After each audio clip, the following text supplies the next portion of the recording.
Sinop completa 50 anos. É uma história belíssima que temos por aqui e hoje, por isso, estamos convidando o Grupo Sinop.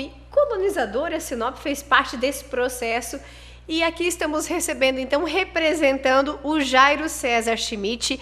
Ele é diretor administrativo e há 25 anos já trabalha lá no Grupo Sinop. Tem uma história também com a empresa, não é mesmo, Jairo? Seja bem-vindo.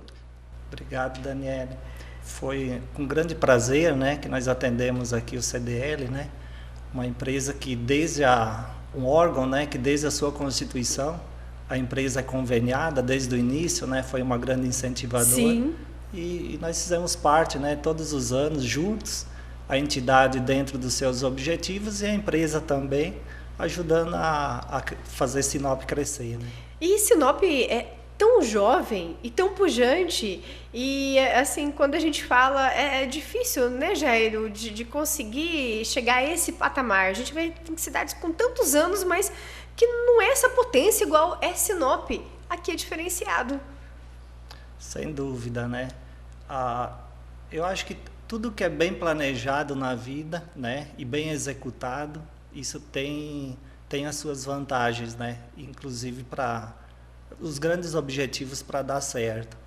E acho que todo o planejamento que houve desde a sua concepção, né, aqui com a Gleba Celeste, né, como um todo, isso fez com que realmente, né, Sinop, desde a sua essência, desde o seu início, né, tivesse, né, principalmente a garra das pessoas que vieram para cá, que fizesse com que essa cidade desse certo e continua dando certo. Porque realmente 50 anos, né, se a gente for ver comparado com o Brasil todo... Muito jovem. É algo muito recente, né, dentro da nossa história. E, Jairo, assim, é tão interessante porque os nossos pioneiros, a gente pode falar que seu Enio Pipino, né, que foi onde começou toda essa história, ele foi muito visionário. No entanto, que o olhar não era nem aqui hoje, onde é Sinop, mas quando eles chegaram, essa história havia começado lá em Vera. Conta um pouquinho para nós como é que foi. Bom, né, dentro, né, eu vou contar um pouquinho da história do grupo, né? Isso. Então, o grupo Sinop, né, através da Sinop Terras, ele foi fundado em 1948 no Paraná. E aí lá em Maringá. O escritório estava na região de Maringá, no início dos anos 50. A Constituição ela foi em Presidente Venceslau, no estado de São Paulo. Só que a colonização em si ela aconteceu no noroeste do Paraná. Então, assim, aí após fundar, né, e constituir, hoje emancipados, 5 municípios no Paraná, foi quando houve, né, o interesse, a mútua, eu diria, claro, né, por parte dos fundadores da empresa, mas também do governo federal, né, de ocupar a região amazônica. E os fundadores naquela época, que é seu Enio? Seu Enio Pipino. Sozinho? E o João Pedro Moreira de Carvalho. Sempre foram grandes amigos. Grandes amigos, desde a Constituição, né, e sempre tiveram juntos. Depois eu conto um pouquinho mais, né, mas foi durante toda a vida, né. Então aí em 1970, né, propriamente dito, né, foi quando a empresa, né, através do incentivo do governo federal, fez a aquisição da Gleba Celeste, que é onde hoje se encontra o município de Vera, Santa Carmen, Sinop e parte do município de Cláudia. Então, no 1970, né, foi quando chegaram os primeiros agrimensores aqui na região para fazer a demarcação desse território. E era muito difícil, né, o acesso, né, a BR-163 ela não existia ainda, né, não tinha saído do papel. Então, por onde eles chegaram? O local mais próximo que eles conseguiram chegar da região foi numa fazenda chamada Nova Ubiratã, que é onde hoje fica o município de Nova Ubiratã. E a partir daí de picadas e estradas, né, com 50 quilômetros de distância, eles abriram uma clareira que é onde hoje é a cidade de Vera. Ou seja, e que quando a gente olha o mapa da Gleba Celeste, isso fica no extremo sul. Então, ali é onde foi construída a cidade de Vera. Eles chegaram em 1971, e aí a expedição, né, o trato de expedição, né, ela continuou dentro da gleba, e no mesmo ano, no início de 1972, eles abriram a clareira da cidade de Santa Carmen, e aí posteriormente chegaram aqui em Sinop, em 1972 aproximadamente. E, no entanto, que o primeiro nome foi Gleba Celeste, não era Sinop, né? A Gleba Celeste é o nome de toda a área, né, que foi adquirida, onde ficam os municípios. Então, assim, aí uma outra curiosidade interessantíssima, que eu acredito que muitos não sabem, é que dentro desse traçado, né, da vinda através da Estrada Rosa, né, vindo de Santa Carmen para Sinop, os últimos 18 quilômetros dessa estrada, que hoje acabou sendo o traçado da BR-163. Então, os últimos 18 quilômetros dessa trajetória, hoje, né, quando a gente sai ao sul, é exatamente o trajeto da BR-163. Aí, quando em 1972 já foi fundada a cidade de Vera, sendo uma homenagem à terra de Vera Cruz, né? Por isso o nome. Uma referência ao Brasil, né? Que foi feito. Daí existe lá todo um marco, toda uma história, onde foi rezada uma missa, e até por toda a religiosidade, né, que tinham os fundadores, né, e pioneiros. E aí Santa Carmen, que dá a origem do nome, é uma homenagem à tia do seu Enio Pipino, que se chamava Carmen. E Santa, porque Santa era um costume, né, do Brasil de colocar o santo antes, né, então acabou ficando Santa Carmen. Sinop se deu uma homenagem realmente, até de certa forma, né, dizem que foi de uma forma improvisada, né, a uma homenagem ao grupo, né, então que fundou. Sim. E, no entanto, que naquela época a gente vê como que seu Enio foi muito visionário, porque quando veio o anúncio de que a BR sairia aqui onde hoje são as terras de Sinop, ele falou, não, então é para lá que temos que ir, o progresso vai para lá. Foi mais ou menos assim? Isso. Então, como eu havia falado, né, nesse mesmo período, né, começou o projeto da abertura da BR-163. Inclusive, isso era usado de incentivo para trazer as primeiras pessoas para cá. Olha, vocês vão para as pessoas onde eram prospectadas no sul do país, vocês vão para um lugar onde não há frio, não há geada para matar seus cafezais, né? Uma região quente, promissora, onde está sendo aberta a BR-163, né, que vai interligar. E realmente, nesse início, nessa projeção, porque a BR-163 ela ficou pronta só em 1976, veja, 2 anos depois da fundação de Sinop, porque haviam 2 frentes de trabalho, uma que ia de Cuiabá fazendo sentido sul-norte, e a outra vindo de Santarém fazendo norte-sul. Então, quando eles se encontraram, isso foi 6 anos depois, em 1976. E, Jairo, seu Enio sempre foi um homem muito visionário, não foi? E, assim, o que vocês têm, né, de informações que nessa área onde hoje, né, aqui é o norte de Mato Grosso, despertou o interesse dele? Vamos para lá. Por quê? Olha, um dos motivos, né, foi realmente a ocupação, né, era uma grande região amazônica, e o medo de perder a posse dessas terras, né, para os outros países, né, para o estrangeiro, né? Sim. O governo sentiu a necessidade de estar ocupando elas.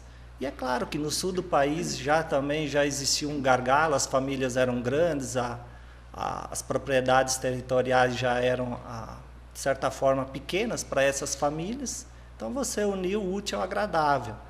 E quando se fala aqui da região, né, é uma região estratégica, quando a gente olha até a nível de Brasil, em termos de localização, quando se olha a América do Sul, né, ela está bem posicionada no centro. Sim. Então, isso possibilitou, né, um grande crescimento, né, para essa região, e em termos de exploração. E tinha que ter incentivos para os pioneiros virem para cá, né? Hoje a gente vê um terreno na Júlio Campos, terreno de milhões. Mas assim, antigamente era bem diferente. Quanto que custava uma terra aqui naquela época, 50 anos atrás? Um terreno na Júlio Campos. É difícil a gente mensurar, né? Porque até por causa das próprias negociações, né, que Sim. haviam. Porque o grande objetivo era de incentivar as pessoas a virem para cá. Sim. Então, naquele primeiro momento, não era o preço, né? Era você poder falar para as pessoas o que elas poderiam melhorar suas vidas vindo para cá. Quais eram as oportunidades.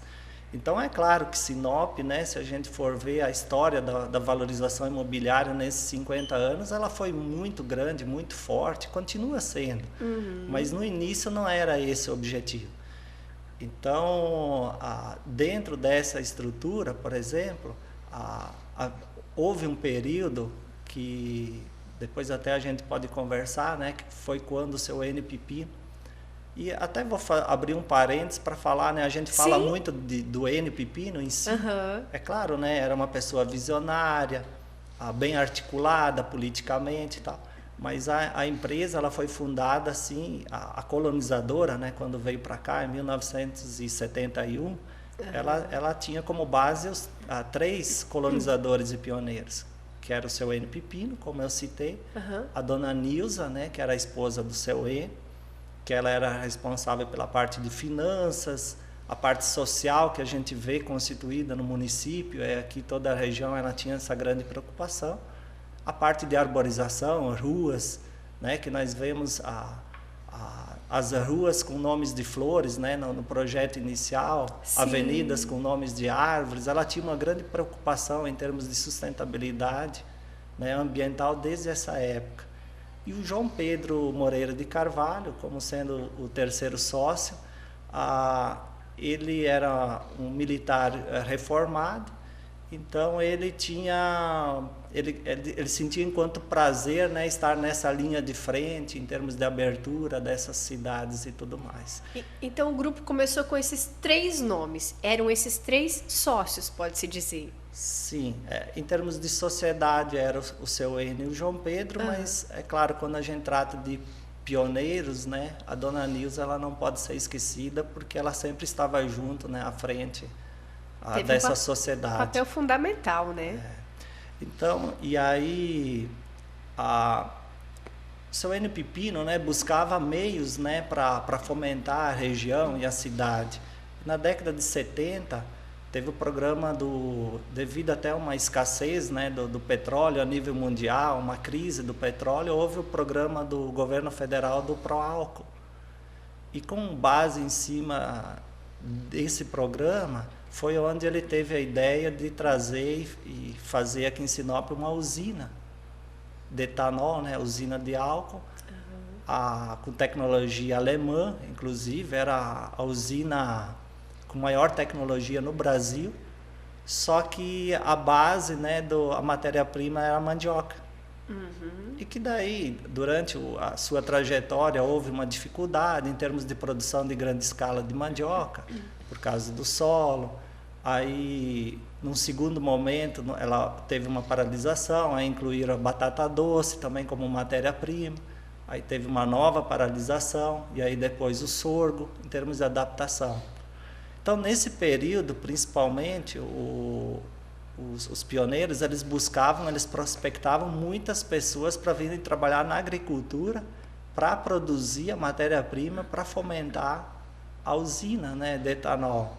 Então, havia um objetivo claro. E nesse período, por exemplo, em campanhas específicas, a pessoa que adquiria um lote rural acabava até ganhando um lote urbano. Nós temos casos pontuais, na né? Júlio Campos. Não sei se tem na Júlio Campos, mas assim, algo muito próximo da Júlio Campos, sim, nas ruas laterais, na parte central da cidade. E uma área rural naquela época seria onde? O projeto da Gleba Celeste, né, ele é impressionante quando a gente volta ao tempo e fala de 54 anos atrás, e que a gente olha um projeto daquele. e ver a envergadura, como ele foi criado.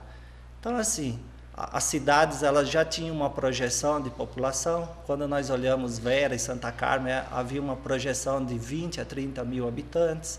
Sinop, a projeção, já por ela estar no eixo da BR-163, uma projeção de 80 mil habitantes. Olha, naquela época o pessoal já tinha essa visão. O projeto inicial que foi aprovado, que muitos conhecem como o projeto da casinha, né? Porque ela tem um formato de uma casa, ela previa uma população de 80 mil pessoas. E aí, dentro, né, desse planejamento, ao redor das cidades, existiam propriedades de 5 alqueires, que são 12,1 hectares. E aí, à medida que isso ia se distanciando desses perímetros urbanos, as propriedades iam aumentando de tamanho. Então, você tinha as pessoas que vinham na cidade para prestação de serviço, para mobilizar o comércio, né, para tudo isso. Você tinha as pequenas propriedades para estar fomentando esse pessoal da cidade, uma localização mais próxima, e você tinha as fazendas, né, os espaços territoriais um pouquinho mais longe, porque para poder atender a toda a região. E naquela época tudo muito carente de tudo, né? Tipo de questão de saúde, energia, enfim, tudo, né? As pessoas não tinham aquele conforto igual tinham em outros estados quando chegaram aqui. Então, elas precisavam sim de um incentivo, de um apoio, e o que mais o pessoal queria era o que talvez um dos focos era a mão de obra, né? Por exemplo, olha, você tem esse espaço aqui que a gente te incentiva a vir, mas precisa trabalhar nele. E eu já até escutei umas histórias assim, de que algumas pessoas acabaram não querendo, não aceitando algumas áreas porque não tinha gente para trabalhar, seria realmente muito trabalhoso e talvez um casal não conseguiria fazer aquele serviço para ter aquela propriedade. Isso realmente aconteceu? O problema, né, da mão de obra, a gente vive ele hoje, e é claro que nós vivíamos também naquela época, e principalmente com os desafios de você vir morar num lugar tão longe, de difícil acesso, de você manter as suas famílias aqui. E sem estrutura também, né? Naquela época. Então, assim, a empresa, né, a colonizadora Sinop, sempre tinha uma preocupação muito grande em dar suporte para essas famílias, né, pioneiras. Muitos voltaram. A gente fala hoje, trata dos pioneiros de sucesso que ficaram aqui, mas teve, ao mesmo tempo que eu vi algumas histórias que as mudanças elas vinham, o caminhão ele voltava também com pessoas que desistiram, né? Porque realmente é difícil julgar, porque era muito difícil mesmo você viver nessa época. E aí é claro que a empresa, né, buscava e construiu, por exemplo, o primeiro hospital, o primeiro colégio, conseguiu, através, é claro, da ajuda do governo do estado, trazer as primeiras linhas telefônicas, uma emissora de televisão para que as pessoas pudessem ter algum tipo de entretenimento num local tão longe, né, distante. O aeroporto, né, para poder dar suporte. Daí existia o armazém da Conab, que aonde por períodos, principalmente período de chuva, né, que o acesso era intransitável, né, pela BR para chegar aqui, o governo vinha através de avião, né, o Búfalo vinha e trazia mantimentos para fornecer para esse armazém da Conab, para que realmente pudesse dar suporte para essa população. Então, assim, hoje, né, a gente fala dos desafios atuais, né, ou quem chega hoje encontra a cidade e ainda percebe problemas existem, mas os problemas da época eram muito diferentes e muito mais difíceis de ser resolvidos. Então, era um desafio muito grande, principalmente por parte da empresa que estava incentivando, né, fazendo com que aquele sonho se tornasse a realidade. Então, assim, a gente, quando se fala do Enio Pipino enquanto visionário, hoje a gente vê, tem imagens, vídeos nos depoimentos, né, a convicção que ele tinha em relação que isso daria certo. E hoje, né, nós temos a certeza absoluta que não tinha mentiras, né? Ele não estava enganando ninguém, ele estava falando a verdade. a convicção dele era tão grande, tão forte, e enquanto ele esteve em vida, ele fez tudo para dar certo, que hoje Sinop, a região, é essa potência. E tem algumas heranças que eu vejo que até hoje a população carrega dos nossos pioneiros. É a perseverança, trabalho e muita fé, porque na época eles chegaram aqui praticamente com isso, né?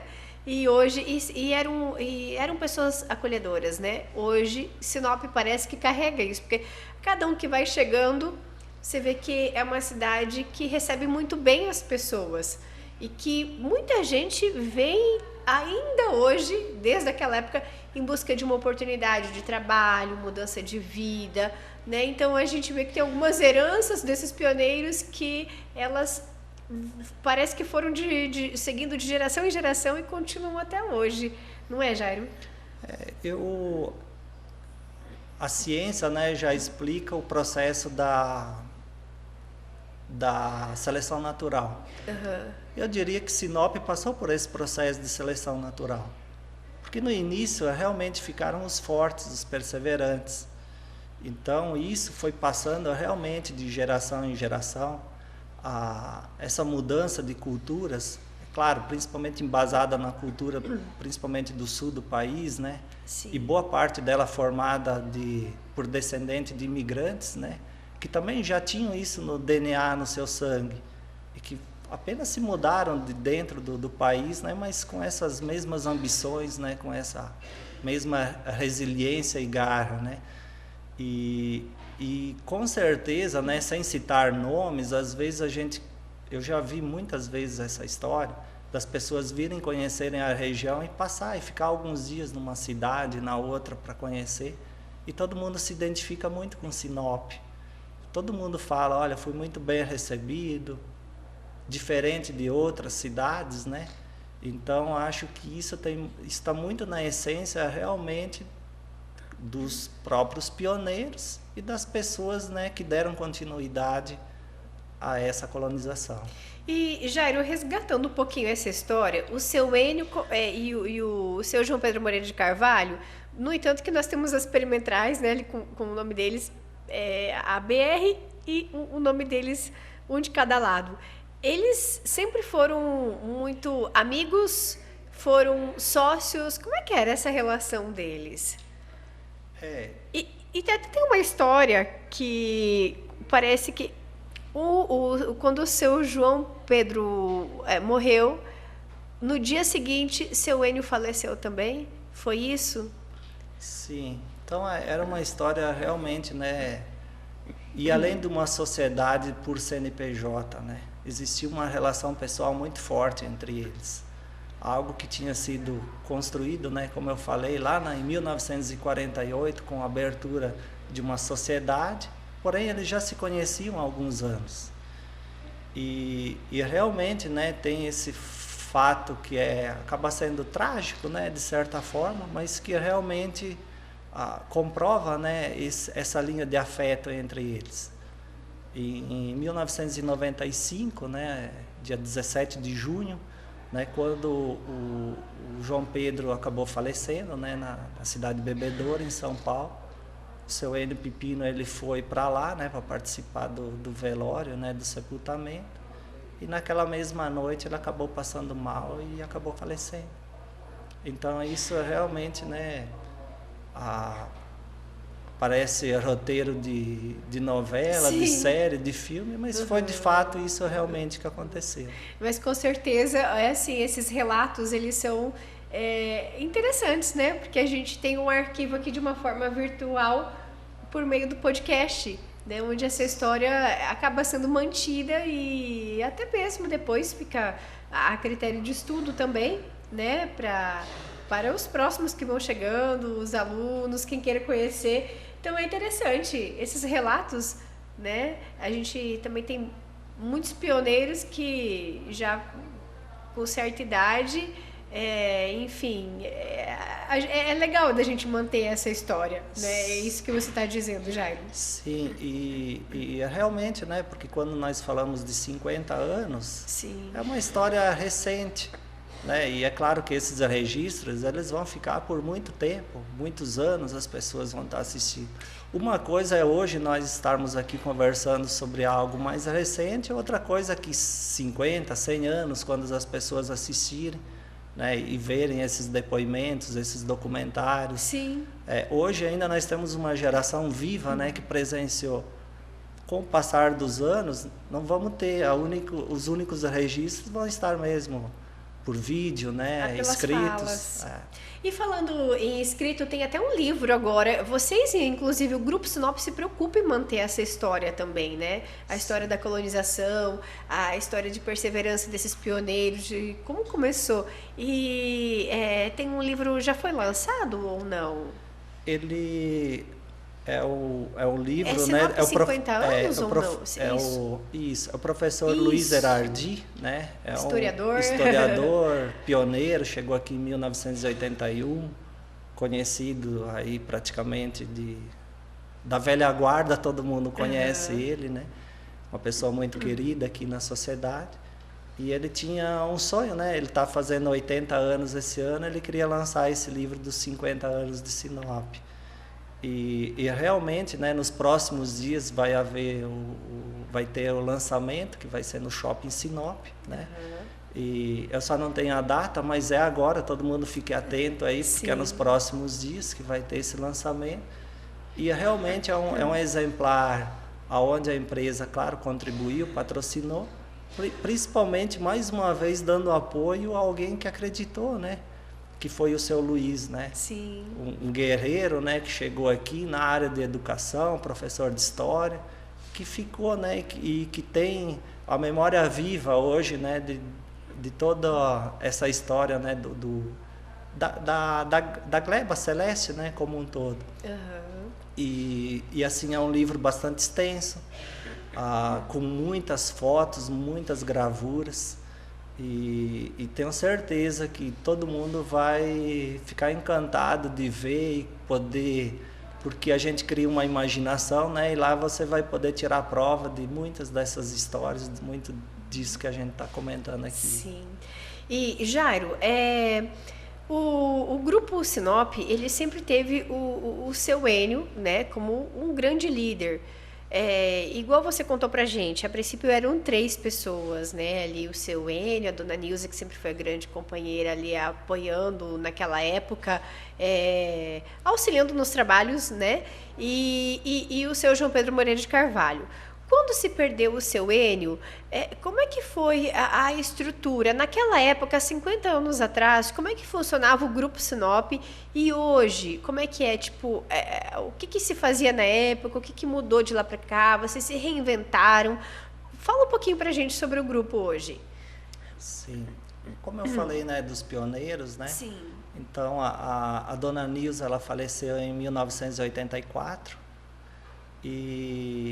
E aí, em 1995, né, aí no mesmo dia faleceu o seu Enio e o João Pedro, os dois sócios. Então, assim, não foi algo planejado, né? E isso, né, trouxe um desafio muito grande para a própria organização, né, em termos de continuidade do negócio. A partir dali, né, assumiram os herdeiros, né, através da dona Lélia, né, viúva, esposa do seu Enio Pipino, né, do segundo casamento. E aí os sobrinhos do seu Enio Pipino, o Enio Pipino sobrinho, Vladimir Pipino Júnior, sobrinhos da dona Nilza, o Valdir Ribeiro, né, e o Alfredo Clodoaldo de Oliveira Neto, e mais os herdeiros da parte do seu João Pedro Moreira de Carvalho. Então, assim, do dia para a noite, eles se viram no desafio de assumir a empresa e dar continuidade a esse legado. Existiam os desafios, né, de manter, porém, hoje, sem entrar no detalhe, né, nessa trajetória aí de quase 30 anos, né, de 29 anos, nós vemos que sim, né, que eles conseguiram dar conta do recado. A empresa, nos últimos anos, ela vem se transformando. Hoje, quando a gente olha em case no Brasil, nós não encontramos outra empresa na ativa que fundou tantas cidades, né? O que você faz? Ah, eu faço cidades. É claro que hoje, né? Hoje é uma escala menor, né? Hoje Sim. a gente atua nas cidades, mas no passado realmente se criou cidades. Fundava. E saiu, né? Simplesmente da parte de loteamentos, né? Que era a sua essência, partindo para uma empresa. Hoje existe a empresa a GRAN, né? Que ela é uma incorporadora do mercado vertical. A Bravante, né, que é a urbanizadora, com loteamentos abertos e fechados, condomínios. E existe também a Civile Participações, que é uma empresa de diversificação de negócio, onde o seu maior case, né, da Civile é o próprio Shopping Sinop, que é uma grande âncora, né, para a cidade e para toda a região. Então, até então, onde vocês iam e abriam as cidades, fundavam as cidades, chegou um certo momento dessa transformação. Não, agora a gente precisa inovar e até mesmo acompanhar o mercado, porque as cidades foram recebendo várias empresas ou até mesmo pessoas da cidade que começaram a se especializar em formatos de moradia. Aí foi quando o grupo também falou assim, olha, precisamos investir nisso também. Foi mais ou menos assim? Ou como é que foi essa história? Daniele, a gente vê o cliente, né, todos os produtos, todos os serviços, né, ele sendo mais exigente, os produtos mudando ao longo do tempo. E no mercado imobiliário isso não foi diferente. E é claro, né, você precisa sempre estar atendendo às demandas de mercado, às necessidades, né? Você não vende simplesmente um lote, ou um apartamento, ou uma sala comercial, um condomínio. Você vende a solução, né? Ou seja, a pessoa precisa de moradia, ou ela precisa de um lugar para colocar seu estabelecimento. Quando a gente olha da parte de participações, veja que nós estamos resgatando lá a origem lá da parte de ancoragem, que o seu N. Pipino construía o hospital, né? Trazia a primeira delegacia, construía a primeira igreja, convencia o primeiro padre a vir para cá. Hoje ainda a empresa, o grupo, né, ele não perdeu essa essência. Então, o seguinte, ainda busca ancoragens, né? Mais uma vez eu falo, o Shopping Sinop, né, a visualização que ele traz, né, a vitrine, né, para a própria cidade, atendendo toda a região do norte do estado, aqui do Mato Grosso, sul do Pará, né? Quantas pessoas vêm para Sinop realmente para visitar, né, e contemplar o shopping. E isso é ancoragem, isso é visibilidade, isso é investidores. Isso não fomenta só a empresa, vai muito mais, vai além da empresa, além das fronteiras, né, da empresa. Isso fomenta toda a sociedade, né, toda a cidade, toda a região. E Jairo, hoje vocês têm os acionistas que fazem parte ali. Tem uma pessoa que seria o presidente, a decisão final é dele? Como é que funciona?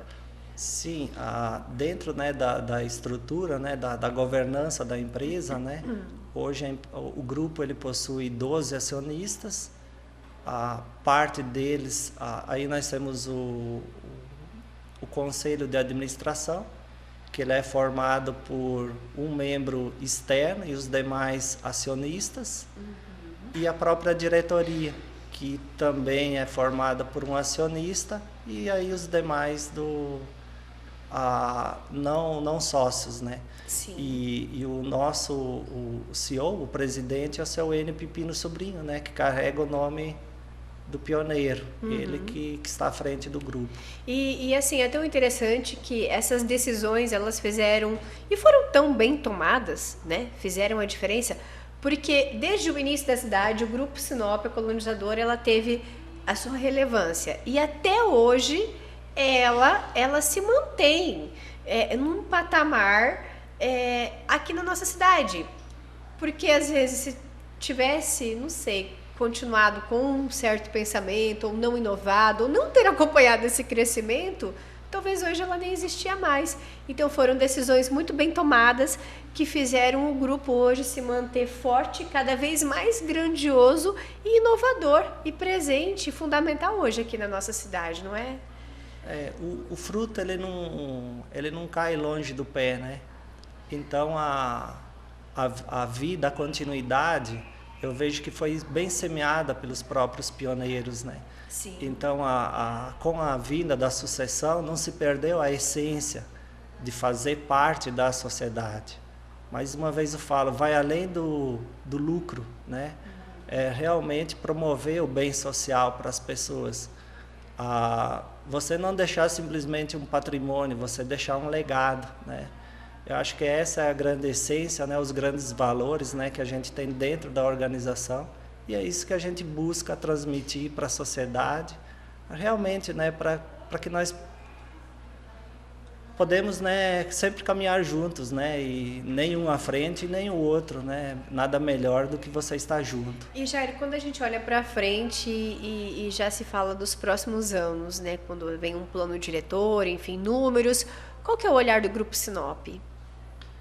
Olha, o plano diretor, ele realmente veio numa boa hora, né? A gente vê, né, alguns números de projeções. Olha, né, Sinop pode ficar com... Hoje o plano diretor contempla uma população de 2,5 milhões de habitantes, né? Eu vi há poucos dias esse número. Realmente, a gente não deve sonhar pequeno, a gente deve sonhar grande. A gente vê que existem grandes potenciais. Hoje, quando se fala de Brasil, a região, o eixo norte aqui do Mato Grosso, né, talvez seja o lugar com maior crescimento econômico e populacional, né, em termos de proporções, né, dentro do Brasil. E quando você também analisa a parte do agronegócio, que é muito forte, o mundo inteiro está de olho para essa região. Então, nada melhor do que você aprovar um plano diretor e determinar qual a forma de crescimento que você quer para essa cidade, para que seja ordenada, né, organizada. Não poderia ser diferente. Algo que foi projetado na prancheta em 1970, em termos de planejamento urbano, né, e de toda a região, por que a gente perder isso ao longo do tempo? Nós não poderíamos perder isso. Então, nada melhor do que você atualizar esse plano, né, de crescimento imobiliário. E Jairo, até para a gente finalizar, você há 25 anos na empresa e junto com os herdeiros, né? Qual que é esse olhar que fica hoje de ver uma cidade tão bonita, tão pujante, que se destaca e que teve ali os seus pioneiros acreditando e fazendo essa história? Mais uma vez eu resgato, né, os valores, né, que a gente tem eu acho que a gente consegue trabalhar por um período muito longo dentro de uma organização quando há um alinhamento de valores. Os seus valores pessoais com os valores da própria empresa. Sim. Acho que isso faz uma grande diferença. E quando a gente vê em termos de entrega, né, os produtos durante toda a trajetória do grupo, realmente ele sempre cumpriu, né, com as suas obrigações, com os seus deveres, né? E eu acho que é isso, né, que faz ele tão forte, né, em termos de credibilidade e no mercado. Eu me sinto orgulhoso, né, por estar trabalhando há tanto tempo e participar, né, desse crescimento da própria cidade, né, desde 1998, quando aqui cheguei, né, a gente seria a metade mais ou menos dessa trajetória, né, da criação aqui da própria cidade, né? Sim. E a gente vê tantas pessoas que vieram para cá com ambições, né, de vida, de melhorar a vida própria e das suas famílias, né, constituir famílias aqui, tantas pessoas que se deram bem. Então eu falo que lá no passado, né, nós tivemos essa vinda para cá desses migrantes e hoje, todo dia, né, recentemente, né, com a atualização do IBGE, a gente pode ver que aproximadamente 9.000 pessoas por ano estão chegando na nossa cidade. E foi a que mais cresceu da região com o número de habitantes, de acordo com o último levantamento. Então, 9.000 pessoas por ano é muita coisa. Então, realmente, você tem que dar suporte para essa população, tanto o poder público, né, quanto a iniciativa privada precisa sustentar e fomentar esse crescimento para que ele seja realmente de uma forma ordenada, né? E que continue, né, produzindo a felicidade das pessoas que vêm para cá. Por mais muitos e muitos anos aí, 50 anos, é uma jovem ainda. Muito jovem. Imagina daqui 50 anos, hein, Jairo? Como estará a Sinop? Nós vamos ser uma grande metrópole, né? Sem dúvida, em 50 anos. Né? Hoje já é uma grande cidade, mas vai ser uma metrópole. Jairo, muito obrigada por você ter vindo aqui nessa data tão especial, né? Que é um mês de comemoração do aniversário da nossa cidade e compartilhar conosco um pouquinho dessa história, de pessoas que passaram por aqui, de pessoas que acreditaram, de pessoas que fizeram a diferença, dos fundadores da nossa cidade, né? Que se não fosse eles, ninguém, talvez a gente não teria esse acesso, não teria essa oportunidade de estar hoje aqui, se eles não tivessem acreditado naquela época, né? Então a gente agradece por você ter vindo aqui compartilhado essa história e com certeza o espaço aqui na CDL fica aberto para o Grupo Sinop, né? Para a gente falar um pouquinho hoje, até mais do grupo. Sinop inovou tanto, tem a Sinop atual, né? Agora se fala muito em verticalização, em tantas outras coisas, e o grupo está muito presente. Então, o espaço está aberto aqui para outros temas, para vocês virem para cá e com certeza compartilhar um pouquinho conosco e com todos que nos assistem aqui pelas nossas mídias sociais. Eu que agradeço o convite, né? E saliento, né, que quando a gente fala de Sinop, é algo que faz parte, todo mundo fala assim, Sinop tem um comércio forte. E Sinop tem um comércio forte, principalmente pela participação do CDL no nosso município. E agradeço também realmente pelo trabalho, né, grandioso que vocês vêm fazendo aqui para a cidade. Obrigado. Ok, muito obrigada. E eu e você temos o nosso próximo encontro aqui no podcast da CDL. Vou te esperar. Tchau, tchau.